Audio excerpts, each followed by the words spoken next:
7 o'clock.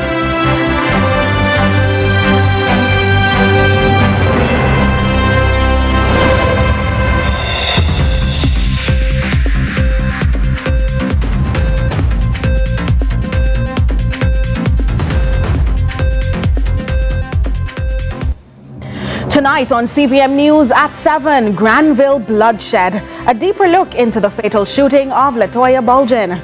Enough is enough. Civil society condemns police fatal shootings, demands use of body cams.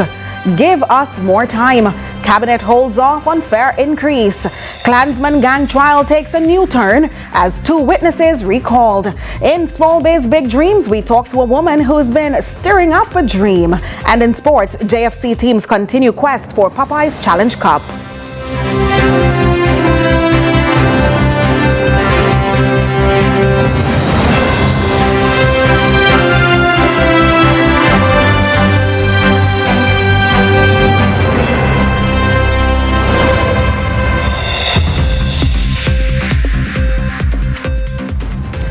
From Kingston, Jamaica, this is CVM News at 7 for Monday, May 18, 2026. I'm Nika Lewis. Thanks for joining us. More details are emerging now about the victim of Sunday's fatal police shooting in Granville, St. James. It's being alleged that she was being targeted by police following an incident at the scene of last week's shooting in the community. Amoy Harriott has the latest. If I would have known. May 18, 2025, a post made to Buju's TikTok page captioned, "Rest in peace, Mama." Almost exactly 1 year later, family, friends, and neighbors are now saying those same words about her. Residents from Granville, who asked not to be on camera out of fear of intimidation, described 45-year-old Latoya Bulgin as fiery and strong-willed. In hot harder, in rough, but him no criminal. Them never fi kill him so. Because those police, that policeman what killed Buju yesterday, if she will have a relationship with the community and know Buju, he don't know say Buju full of some out. So he want to shoot her. Our newsroom spoke to a woman who said she was in the vehicle at the time of the traffic stop. She claimed that when the police signaled the car to pull over, Buju told her she believed she was being targeted. The woman said the officer asked Buju for her driver's license and she presented a foreign license. Then I know say after that Buju come out of the vehicle and go to the policeman and I tell the policeman say, just give me a ticket now. Give me a ticket. He said, no, me I take up the car. No, me I call the record right now and take up the car. Buju said, well, me take the car for now and take it. You know, say after Buju didn't know, have his phone and look for the papers work. He tell Buju say, come out of the car, lock off the car. You know, so as Buju lock off the car, like he car never lock off or nothing. Or in no park or nothing. Buju just like lock the car, you know, so the car go move and look away. Right? It's not like that Buju go drive off or nothing because he know Buju and he know where Buju live. Anyway, after that now, me see man just give Buju one shot and Buju hold in chest and just drop back so. And then put Buju in a vehicle, grab him out and put him in a police van vehicle. If vehicle no lock, Buju drop out down a police station down there so. And then take out Buju, and dash him back in there. Now, allegations are that the tension between Buju and the police officer involved didn't start on Sunday. Counsellor for the Granville Division, Michael Troop, says the woman had a run-in with the cop the week before. She was marked for that. Because in the Mother's Day incident, she picked up a spank shell and put it in her whatever, and then what she put it in front, and the police wanted that she never give it to her, give it to them. Yesterday, the same policeman came back and attacked the girl and said, "You remember what happened the last time?" So she was marked for death. This is a very strong allegation. I am telling you that the police said, "You remember what happened the last time?" So she was marked for death. The officer has since been interdicted pending investigations, but the residents are criticizing the JCF's response. And this officer not supposed to go upon pure interdiction.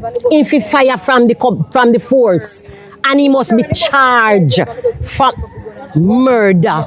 Now, Granville has for years been plagued by violence, but residents say the community had been relatively calm in recent months. Now, they fear the shootings over the last 2 Sundays could reopen old wounds. Then come in our community where we build back. We as promoter, we build back a community and no police build back this. We as a promoter build back a community. One time we couldn't go certain place in a Granville. We can go anywhere in a Granville and I feel no way. The peace cannot come back right now because all them kill Buju. We're mourning. We are mourning out here. I feel a way. It hurt me, broken. I feel a way. It broke me heart. It broke me down. Amoy, Harriott, CVM News. Meanwhile, civil society groups are concerned for the safety of those in the care of the country's police forces. With the details, here's Krystol Williams. Believe there is a breakdown of trust between citizens and the police. Opposition spokesperson on national security Fitz Jackson says this incident needs a transparent, fast and completely independent investigation by the Independent Commission of Investigations, INDECOM. We cannot keep losing citizens during interactions with the law enforcement officers who are paid to protect them and all of us Jamaicans. Regrettably, too many innocent and law-abiding citizens are becoming almost as fearful of the police as they are of criminals. According to INDECOM, the use of technology and independent visual documentation is often critical in providing context and perspective regarding the sequence of actions of both law enforcement and citizens before, during, and after an incident. It also provides the police high command with an enhanced ability to make timely and informed administrative and operational decisions following incidents, including determinations relating to officer deployment, frontline assignments, and other immediate supervisory actions. Executive Director for Jamaicans for Justice JFJ Michael Jackson says footage of officers can assist with extrajudicial responses such as this incident. Any individual involved in an altercation with law enforcement should not lose their lives unless there is an immediate and proportionate threat to life. Without the availability of that CCTV footage, we would not be in the position to even be having this conversation, and we would not perhaps have seen the JCF High Command responding while respecting the necessity of the investigation, placing that officer on interdiction. The Commission reports that no body-worn camera was issued to or worn by the 3 police officers who were reported as conducting crowd control duties in relation to a protest at the time of the fatal shooting of Latoya Bulgin. The death of Miss Bulgin increases the total fatal shootings for the month of May 2026 to 15 persons who were fatally shot by the security forces, including the double fatal police shooting on May 16 in Hague, Trelawney. When you look at the footage and you see the woman's body just being hauled in the street and then thrown in the back of the service vehicle, then it raises questions about the dignity of person and how we treat even those who the officers may in their judgment deem to be dead. But that's not how we treat the bodies of people. And again, dignity of person, even in death, ought to be respected as a human rights principle. Krystol Williams reporting for CVM News. The Watchman Church Leaders Alliance has voiced grief and alarm over Sunday's fatal shooting of Granville resident Latoya Bulgin. In a statement, the group warned it is hard not to see impunity at work, calling the situation frightening. The Alliance is demanding clarity on interim action taken by the JCF and says it cannot remain silent while human life is violated. In the meantime, the Jamaica Umbrella Group of Churches, JUGC, is also deeply grieved by what it describes as the shameful treatment of Bulgin's body after the shooting, adding the footage appears to not show merely a procedural failure, but a desecration rather. In a statement issued on Monday, the church group says Quote, the public must now see an investigation that earns trust, answers hard questions, and honors the life that was lost. The Commissioner's recent statement on progress is noted, but this moment requires a clear timetable, firm accountability, and implementation that can be measured. Jamaicans must be confident that those called to serve and protect are exercising restraint, discipline, and every effort to preserve life. End quote. Meanwhile, opposition spokesman on youth and human rights Isaac Buchanan is demanding answers after the fatal police shooting of the 45-year-old in Granville, St. James. Buchanan says the incident raises serious questions about police accountability, the absence of body-worn cameras, and the state's duty to protect constitutional rights. As attorney for Bulgin's family, he is pressing for full transparency as investigations continue. The Jamaica Constabulary Force has already interdicted the officer involved, and Indicom has launched an investigation. However, the Jamaican people deserve more than procedural announcements. They deserve truth, transparency, and accountability. What is especially alarming is the confirmation that none of the officers on the scene were equipped with body-worn cameras, despite repeated assurances from the government that hundreds of these devices had already been secured and deployed. The killing of Latoya Bulgin raises broader concerns about the protection of women, vulnerable citizens, and the constitutional obligations of the state. No Jamaican woman should lose her life under circumstances that leave the country searching for answers through cell phone videos and social media clips. I therefore call on the Honorable Dr. Horace Chang to immediately address the nation and provide a full account of the government's position and actions regarding this matter. Lock him up and don't let him out. The emotional plea from a mother tonight after her 13-year-old daughter was stabbed while trying to intervene in a domestic dispute in Harborview, Kingston recently. The teen has been hospitalized for more than a week. Her family is now pleading for justice and urgent support for her recovery. The last set of text messages Josephine Mitchell received from her daughter roughly 3 hours before the terrifying ordeal. She was at home on the night of Saturday, May 9, when she got a call sometime around 10 o'clock. So my aunt said, my baby father, that's my daughter's father, little sister called and said to me, say, Julian, you know, that's my nickname. Julian, you know, say, Kim can get stabbed up, come up the road. So I say, what do you mean by Kim can get stabbed up? 13-year-old Camelia Paul was stabbed in the stomach after trying to intervene in a domestic dispute between her aunt and her aunt's ex-boyfriend at her father's family home in Harborview, Kingston. The stab, them told me that the stab she get, she could have died at the same time in doing the surgery because it's a terrible stab. Him stab my baby right in her liver, right to spot the blood vessel, and they were supposed to connect everything. Right in the same stab my baby. The grade 7 Excelsior High student lost up to 85% of blood. She get gone to the hospital on the Saturday night in the hospital, you know. So by the time the Sunday morning did the emergency surgery on her, that's the first one. And them say she lost a lot of blood. So then to me 85, I'm say, how much people think you're gonna need? Them say, ma'am, at least 400 people. And them say every hospital them only give them 2 bags of blood. To make an already heartbreaking situation worse, the mother says the Kingston Public Hospital, KPH, where the child was being treated, lacked critical equipment needed to support the injured teen. First, they gave her the prescription, and I thought it was some simple look like something she have to go take, something she have to go rub on her. So when I go at the pharmacy, them told me that this is stuff we need for the surgery. So I said, because the writing, I can't understand doctor writing.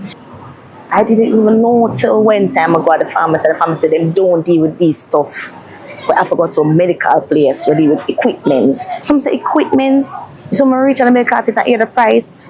Just for one item alone, 100,000. Money, she says, is urgently needed to support her daughter's recovery, a young girl she describes as smart and full of promise. And last year she do pep, you know, and pass her school of choice, and that's the first choice she have, you know. Babies are bright, baby, 80s, 90s, and 100s she get. Them could pick them and give themselves talking. Now, after sharing her story on social media, Josephine says she has been receiving overwhelming support from members of the public, including blood donations. She says representatives from the Ministry of Health have also reached out to provide assistance. Still, Camellia needs more help. My number is 590-7998, and you can call and say, is this Josephine Mitchell? And I will surely answer. If you can't get me on a straight call, as you said before, me just come out of the hospital, please WhatsApp me, and even SMS if you don't want to WhatsApp. Now, the suspect is said to have turned himself into the police. CVM News understands that he was arrested some time ago for another domestic incident involving the same woman, but he was released. Josephine is hoping that this time around, justice will be served. You know, say, I'm just a spirit to God. So the judge will show him and let him off for now. And that's what I want him to do. Don't let him off for now. Amoy, Harriott, CVM News. Stay with us for more news after the break.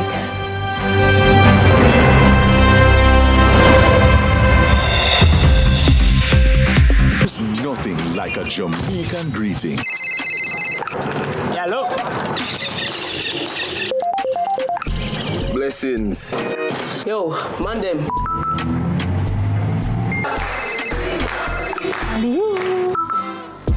Father Mold to Agwan. Celebrating 25 years of connection.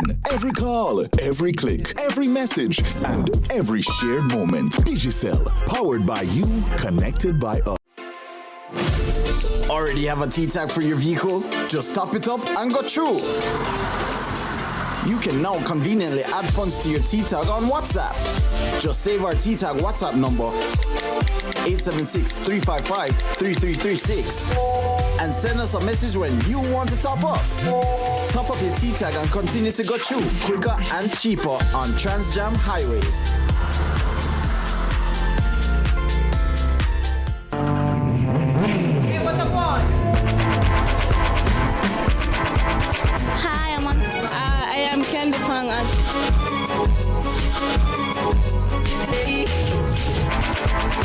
Watagwan.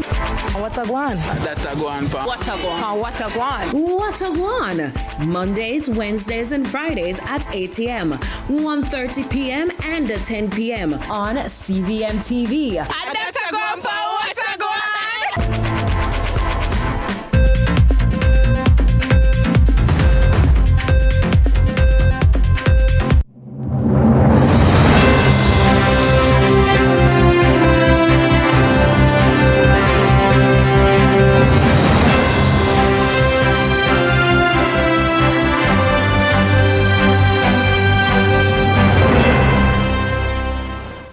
Thanks so much for staying with us.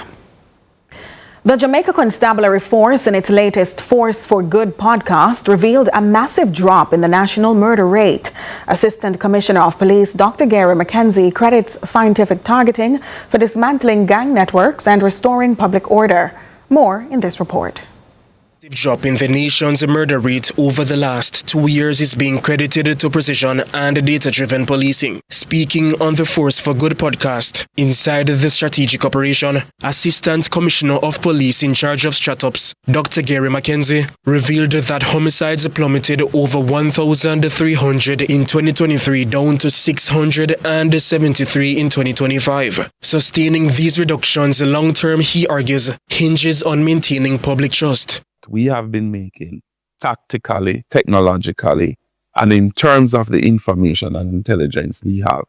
And we believe to sustain that reduction, it is easy and it is hard. It is hard in the sense that if we lack focus, if we don't continue to get the public to be on our side, and to have that confidence, then it is difficult. Alongside the tactical changes, the widespread rollout of body-worn cameras is actively diffusing confrontation and providing critical unseen evidence. Input of the body-worn cameras, especially in public spaces, is very important. And, you know, people are happy for it because the police is happy for it, persons are happy for it because it is really evidence. The JCF is also deploying heavily trained beat officer patrols to occupy congested public spaces and maintain order. So their presence, apart from prevention, apart from visibility, they are a part of the socio-economic sustenance of the country, because their presence are allowing small businesses, the commercial districts, as well as persons who commute, to be able to do so without fear of being robbed, fear of being abducted, fear of getting into fights and being attacked. Dr. McKenzie is also urging citizens to cooperate during routine checks to ensure safety remains a collaborative effort. Kevin Black for CVM News. Meanwhile, the Clansman gang trial continued on Monday after the judge ruled on the Crown's application to recall 2 witnesses during the proceedings. Carla Ramdeen was in court and now reports. Presiding Judge Justice Dale Palmer has granted the Crown's application to recall 2 witnesses in the Clansman gang trial to establish what prosecutors describe as a critical nexus in evidence tied to counts involving the robbery and murder of Noah Smith. The issue arose after one witness testified that Shanice Roberts died in 2021, while a detective constable said he recorded a statement from a woman by that name in 2020. The Crown in their submission stated that the application is geared at proving that both references are to the same person. This, they say, will aid in presenting the best evidence to the court.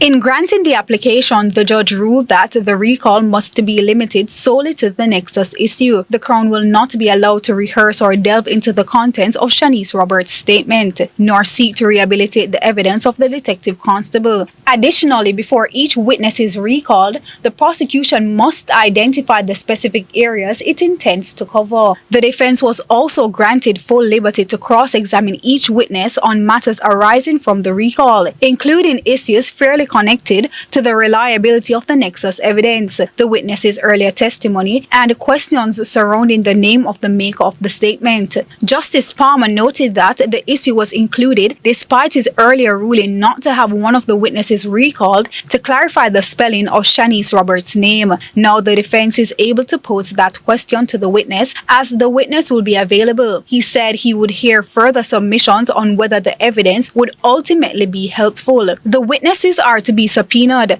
and the Crown has been barred from having direct communication with them. The judge, in his ruling on the application, clarified that it does not mean his ruling equates to the admissibility of the deceased statement into evidence, adding that the Crown bears the burden to meet the statutory requirement for the statement of Shanice Roberts to be admitted. The matter goes towards counts 15 and 16 in the indictment. The accused affected are Michael Wildman, Jerome Spike, Nashawn Guest, and Giovanni McDonald, who are being tried for knowingly facilitating the commission of the robbery and murder of Noah Smith.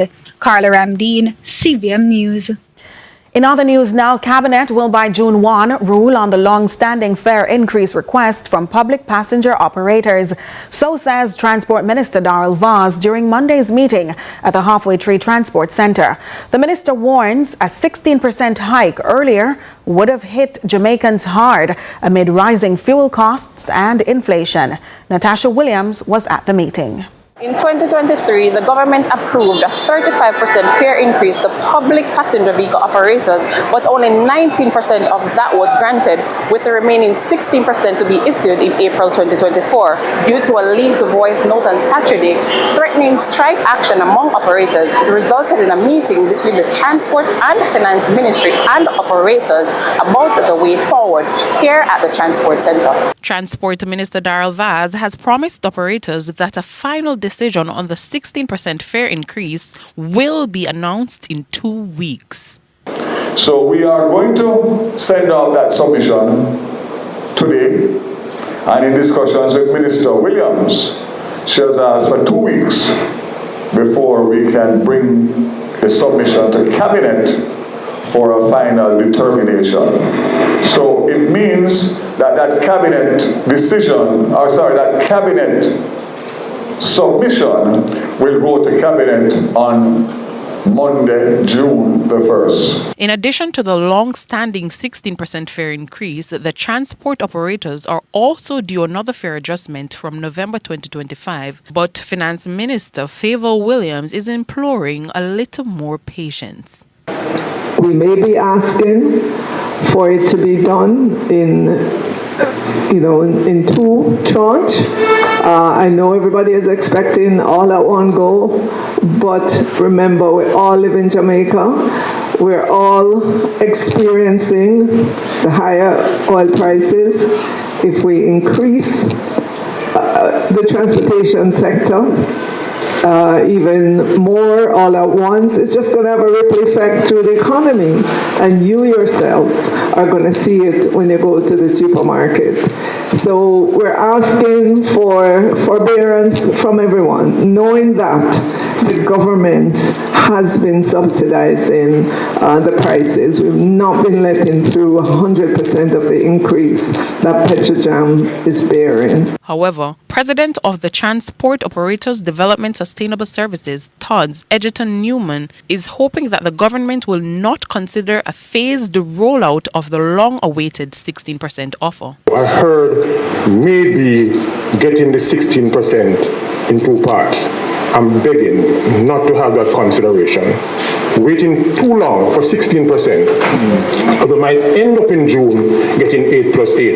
It's not going to spell out with what is happening in a country today, what is happening among the operators. Everything gone up, double, triple, not just fuel. And believe me, I would not recommend that we consider that at this time. Two taxi association presidents told CVM News that though something positive came of the meeting, taxi operators had no intention of staging a demonstration. We had a meeting planned for the association leaders in the KMTR. That could be 11 of us. And it was the two items on the agenda, the 16% and our new fare structure. Nothing else was on it. Nothing about strike, nothing about demonstration. Meeting, something good come out of it because we'll get a precise date. So we are looking forward to that date. Natasha Williams, CVM News. In this CVM News update, following public backlash after the controversial Rude Boy billboard was erected in eastern Kingston without approval, the Kingston and St. Andrew Municipal Corporation KSAMC notes there has been greater compliance by advertisers and property owners. Efforts to remove more illegal signs have also been intensified. Akeem Art has this follow-up. The Kingston and St. Andrew Municipal Corporation is maintaining its crackdown on illegal billboards across the corporate area. The municipality says its enforcement push has been stepped up following the removal of the controversial Rude Boy signage that has sparked public outrage last week. CEO of the KSAMC, Robert Hill, says the actions taken have sent a strong message to advertisers. I believe that there's a general increase in understanding amongst business owners and persons who are responsible for signage. And we would have seen that in terms of the increase in compliance throughout the January to March period, as well as when we've gone into the enforcement action period. So there is some amount of increase in the compliance rate and the comprehension around that, but we still have to be out here doing the enforcement bit. And once we're doing the enforcement bit, I suppose the numbers would increase because persons are understanding why we have to do this. While speaking about enforcement, the KSAMC CEO also turned attention to improving public spaces across the municipality. Mr. Hill notes that funding has been allocated to make more areas accessible to members of the disabled community. $10 million has been allocated to make public spaces more accessible to our disabled residents and citizens across Kingston and St. Andrew. We are working with the UWI Center for Disability Studies, and we have made this commitment in investing in the safety of the vulnerable community and ensuring that ramps and access to sidewalks and driveways are made easier for them to traverse. And this is part of the benefit for public safety that we're doing. In the meantime, the municipality says its monitoring exercise will continue with regular inspections across Kingston and St. Andrew. Mr. Hill insists the KCMC remains committed to maintaining order and ensuring the advertising industry operates within the law. The law requires of us to carry out these duties, and we have to do it. Yes, we'd want a greater level of compliance and a greater level of recognition of why we're doing this, but it is necessary. Remember that between January 1st to March 31st of this year, we went into a full public education process, entreating and inviting business owners and persons responsible for signage to come in and make themselves compliant, and that went well. And of course, come the 1st of April, we had gone into enforcement mode. Now it's the middle of May, and we're still doing this, so we continue. Akeem Harriott for CVM News. We take a break. More in just a moment.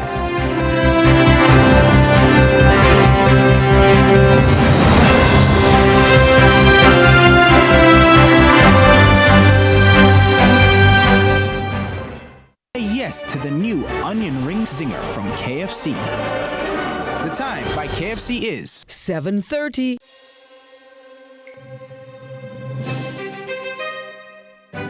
Crispy onion rings and Kentucky Fried Chicken together till the first bite breaks them apart. Say yes to the new onion ring zinger from KFC. Let's delve deep into the issues.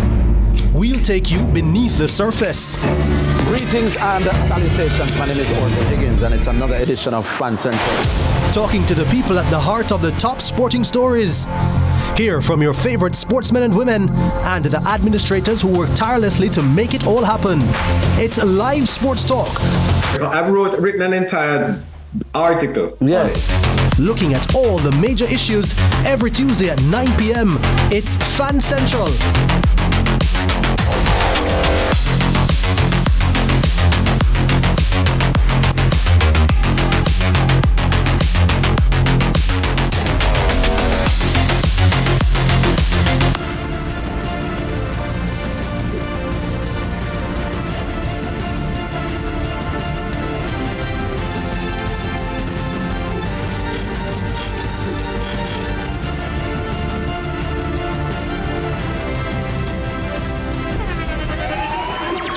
The internationally acclaimed On Stage with Winford Williams. At a new time, Saturdays at 8 p.m. on CVM TV. So much more than entertainment.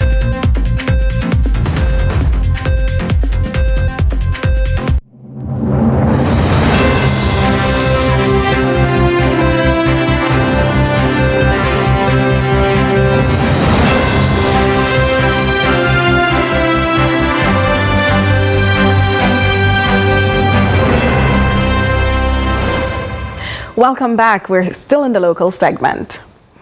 It's now some 2 weeks ahead of the 2026 hurricane season, and the Member of Parliament for Western Westmoreland is sounding off even louder about the struggles which are still visible in his constituency.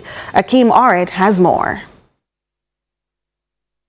7 months after the historic Category 5 Hurricane Melissa tore through sections of western Jamaica, residents of Western Westmoreland are struggling to put the pieces of their home together again. Member of Parliament Ian Hales is raising an alarm over the deplorable condition of hurricane shelters just 2 weeks before the 2026 hurricane season begins. The hurricane season starts in 2 weeks.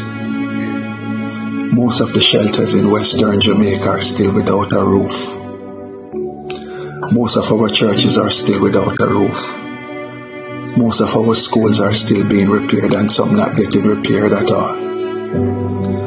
Most of the roads are still bad from Hurricane Melissa. Most of you are still without a roof and don't know where the roof will come from. That's what we face. He says after the cash donations were allocated to help locals in Western Jamaica, people are still waiting for these donations to roll in, assisting them to get back on their feet. And I say that against the backdrop that the government received $1.4 billion with a B in cash donation from Jamaicans and civil society and donor organization to help you, the people of Jamaica, Western Jamaica. And 7 months later, you're still waiting because the government only spent 26 million out of the 1.4 billion. As a member of parliament, he says he's embarrassed that more could be done to help residents start over. Most of the tourism operators, the small tourism operators, still don't get no help yet. Still don't get no help yet. All the shopkeepers that your roof blow off still don't get no little help yet. That's what you're faced with. That's what we are faced with. So when you call me and ask me about roof, about where you can get a start, the Ministry of Labour is basically controlling, the government is controlling the program with minimal input from the members of parliament in Western Jamaica. You know, it's disappointing, it is sad. I am embarrassed as a member of parliament that we don't offer more help to the people of Jamaica when we get the money. As the 2026 transatlantic hurricane season approaches, residents are uncertain about what will happen should another powerful hurricane strike. Harriott for CVM News. A St. Andrew entrepreneur is proving that hustle doesn't stop with just one job. From Monday to Friday, she's a hairstylist, but on weekends, she's pulling in customers with hot soup, jerk chicken, and fritters through her business, Chin's Kitchen.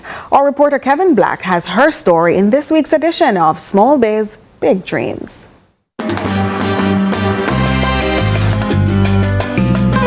This time on Small Biz, Big Dreams, we flew the coop to meet someone who brews the soup.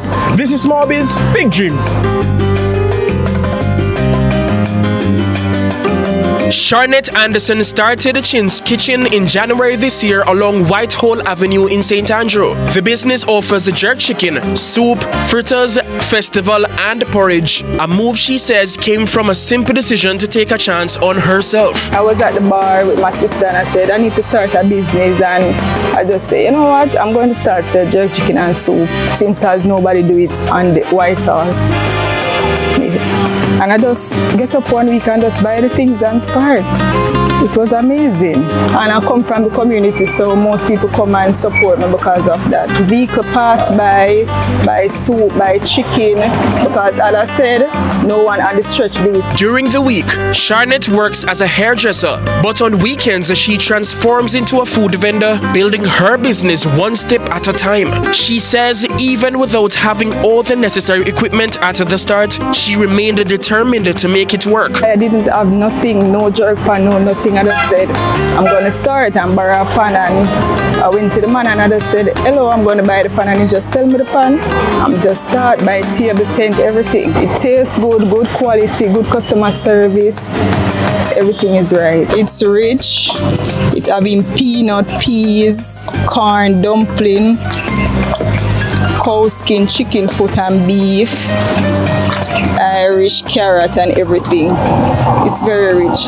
In the early hours, I put on like 2, 3 or 4, so I don't want it to stay on the pan and dry out, so that customer could complain. So like when it touched down like 5, 6 o'clock, I would put on more and sprinkle the beer on it as well. Charlotte says community support has helped keep the business going, with customers stopping along the stretch for her soup and jerk chicken. She's encouraging other aspiring entrepreneurs to stay consistent and trust the process. Just take it on. It's not easy. You won't see the outcome when you just start, but by continue, it will work out. It will come out. You have to come out every week. You can't come out this week, stop next week. No, you have to be consistent with what you're doing. I'm located at 34 Whitehall Avenue, so you can come and buy. Contact Chin's Touch of Beauty or Chin Kingdom on Instagram, and on TikTok, Chin's Touch of Beauty. Next week, we continue our quest to give small businesses an avenue for success. But until then, for Small Biz, Big Dreams, I'm Kevin Black.